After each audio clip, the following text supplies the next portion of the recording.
Well, good morning, internets. It's been quite the drive from Calgary to Innisfail. I am starting to feel tired. The QE2 was the QE2. Bonus that the road conditions were great. Not snowing or raining or nothing nasty, because the QE2 in a blizzard is kind of like, what is it, the 401? 409? 907, I don't know, 401 in like Ontario kind of a deal. Nasty, so that's a bonus there. One thing I will say is my GPS on my phone is wonderful. It tells you where stalled vehicles are, what lane they're in, tells you that there are cops up ahead to slow down. It tells you traffic information and alerts. It's very interesting, and I don't know if that's a new version or if it's the new phone or if I've just never been anywhere before where the GPS had that kind of information. The truck GPS is okay for like things that have been there for like 100 years, but it doesn't give you any information, and God help you if the campground or the river or the town happens to relocate, then truck GPS knows nothing. Well, I stopped in at Innisfail here at the truck and trailer place, the very same truck and trailer place that I bought my 2017 GMC Sierra Denali topper from back in what, 2017, 2018, 2017? I forget now. Traded off the 2016 GMC Canyon topper for this one here, and I was looking for those side window hatch thingies that open up kind of like a DeLorean, but not quite, where a guy can reach into the box and get what he needs. Apparently they do not make a topper for, apparently they do not make side hatches for my topper anymore. I guess the company either is no longer in business or they just don't. And top it all off, my box is a 5'9", so it makes it even that much harder. I'm gonna poke around for a bit longer before I jump to conclusions. I got a few toppers on Edmonton that are off other models, and if the side hatches measure up, even if I gotta cut the hole slightly bigger, then it'd be worth it. And to order a brand new Lear or ARE, she says it's going to be exponentially more expensive than it was in 2017, 2018 when I bought this one, because I think she was only asking something like $1,800 then, and with my trade-in it brought the price down to just a handful of hundreds, so that was like awesome. So glad I bought then.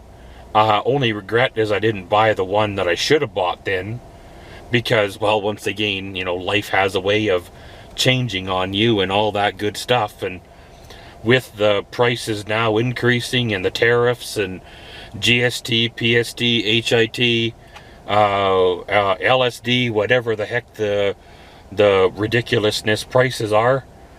She said it's making it really, really hard to do business now because unless you got a fistful of dollars, a lot of people don't have money for that price for a brand new topper. Like, we're talking the better part of $6,000 to $7,000 now. It's no wonder there's quite a market for used ones, and it's no wonder that you see brand new trucks that are like $80,000, $90,000, $100,000 with used ones on it, even of different colors, because really that's a large expense to put on a possibly a lease truck or something you may not have for a long time. Well, here I am across from the Co-op gas station. Pretty much maybe, look, you can tell. Just trying to decide if I should fuel up here and cannonball home, or if I should drive another hour and 3 minutes to a small town that's basically between here and home, have a bite to eat, and fuel up there, and then drive the 2.5 or so hours home.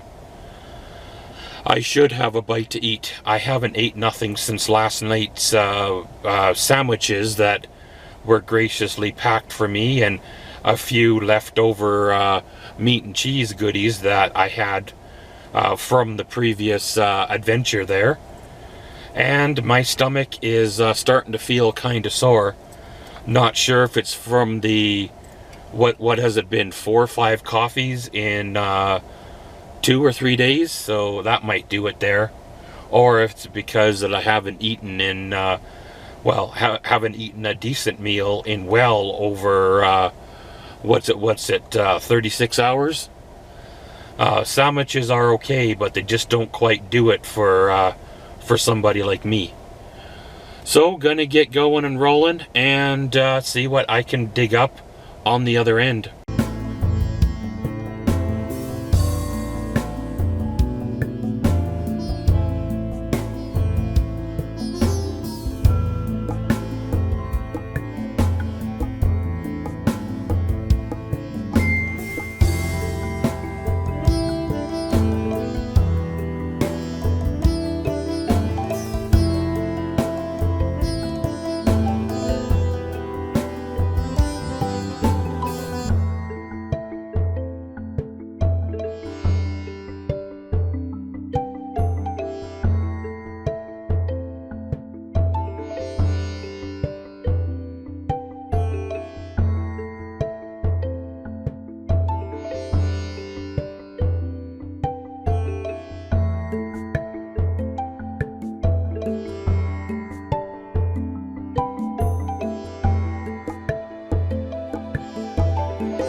you.